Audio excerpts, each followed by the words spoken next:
Les psychologues ont un nom pour ce que plusieurs vivent sans savoir que ça porte un nom.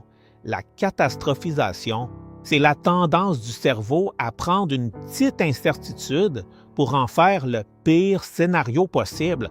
Un symptôme devient une maladie incurable. Un silence du patron devient un congédiement.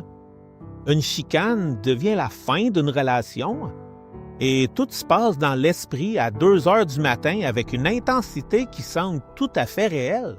On passe des nuits blanches à bâtir des tempêtes qui surviennent jamais. Et pendant que l'esprit s'angoisse pour le futur, le présent, la seule chose qui existe vraiment, nous glisse entre les doigts comme de l'eau. Le plus ironique, c'est que la souffrance anticipée est souvent plus longue et plus intense que la souffrance réelle. On vit le problème avant qu'il arrive, on le vit pendant qu'il arrive, s'il arrive, et on le revit après. 3 fois la même douleur. Et une seule est inévitable.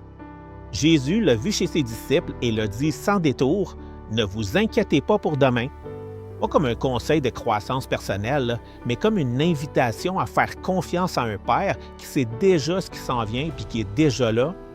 Il n'a pas promis que demain serait facile. Il a promis quelque chose de plus profond, que tu ne serais pas seul.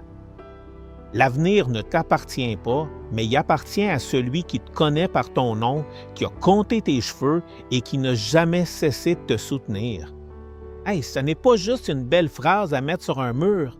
C'est la base la plus solide qui soit pour lâcher prise sur ce qu'on ne peut pas contrôler. Entre ses mains, demain n'est plus une menace, mais un endroit où il t'attend déjà. Ce sont des paroles de vie. Ne vous inquiétez de rien. Priez plutôt et demandez à Dieu tout ce dont vous avez besoin et soyez reconnaissants. Ainsi, Dieu vous donnera sa paix, cette paix que les gens ne peuvent pas comprendre, mais qui protège le cœur et les pensées. Philippiens 4, versets 6 à 7.